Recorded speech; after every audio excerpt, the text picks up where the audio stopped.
This is R2D Tech, and today we've got an exciting video. Today we're talking about the new Motorola Razr flip phone, so stay tuned.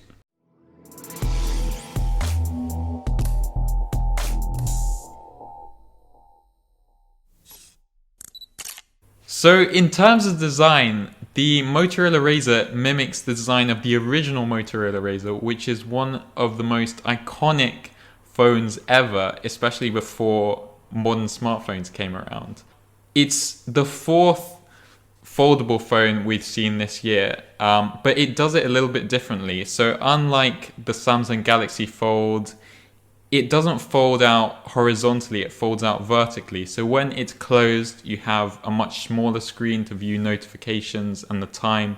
But when you unfold it, you get a screen that's similar to many flagships such as the iPhone or the Samsung Galaxy S10. The screen is made out of plastic, but Motorola don't seem too worried about durability. They aren't worried about you pressing it too hard or scratching it. Unlike Samsung, who were quite worried about you pressing too hard on the screen. And if you did apply a little bit too much force, you could actually see that the screen did scratch.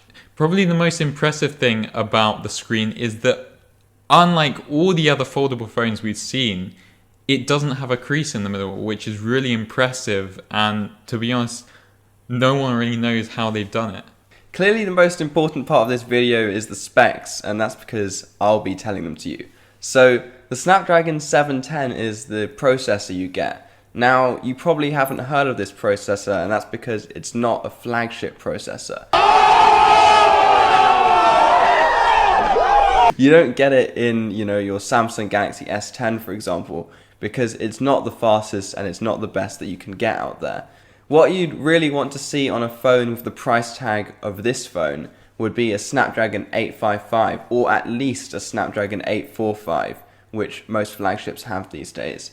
But unfortunately, they've put in the 710, which should do the job fine, and from watching other people test it, it seems okay, but I reckon within a few months and maybe when you get over the year mark of owning this phone, you'll realize that it starts to slow down quite a lot. On the plus side, they have paired this with 6GB of RAM, which is plenty, and it should keep everything up and running and be able to open multiple apps and tabs at once and so on.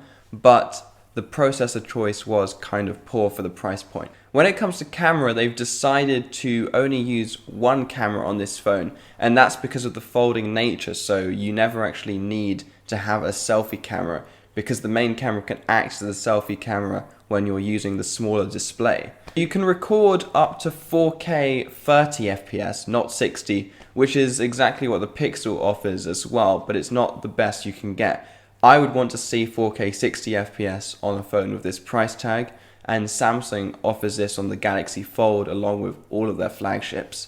Now, when it comes to having that main camera as the selfie camera, you have to use the smaller display when the phone is flip closed if you want to take a selfie. And even though it will be good quality because it's the main camera, I feel like it will be kind of difficult to see what you're actually taking a photo of if you use that tiny display, and it might get a bit annoying. This display is mainly supposed to be used for answering calls or viewing notifications, but anything more than that and it might become a bit of a nuisance to use because it's so small. The main display is 6.2 inches when it's unfolded, and this is a decent size. It's a bit smaller than some of the larger phones out there, but it's not the smallest out there either.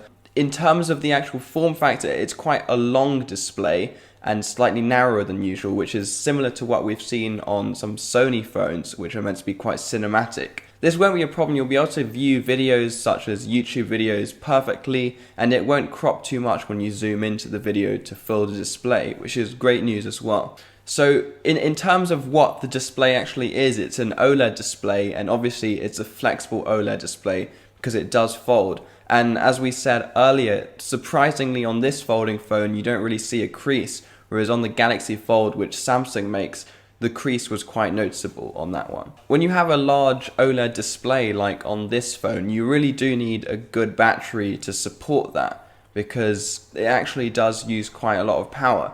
Now this phone has a 2510 milliamp hour battery, which actually is quite poor for smartphones these days. Like Samsung phones have around 4000 milliamp hour batteries now, and iPhones are even increasing their number quite a lot as well, but their software is much better tailored to using less battery life. So on a phone like this, where you know that the battery is going to get drained quite quickly, you would definitely want around a 4000 milliamp hour battery. It's perfectly understandable why they did this, because it's hard to fit a big battery into a folding form factor, but just don't expect to get great battery life out of this phone.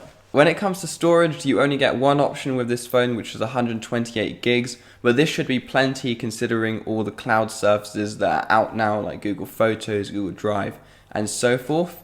But you also do not get expandable storage on this phone, so if that's something that you really want as a creator, for example, then that might be a reason not to get this phone. But personally, with all the cloud services out there, I don't think you really need expandable storage anyways.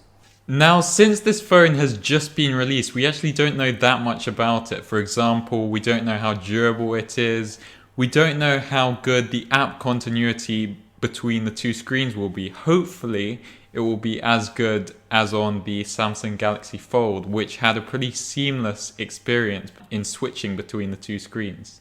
Now, we do know that it will come pre-installed with Android 9, so not Android 10, which is a bit disappointing, but hopefully an update will come soon.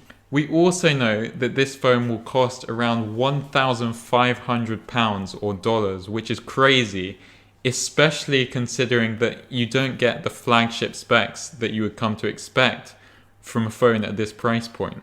Now, I would strongly recommend waiting until this phone has been released to the public so people can do more reviews, especially testing durability, because you really don't want to take a risk when paying this much money for a phone.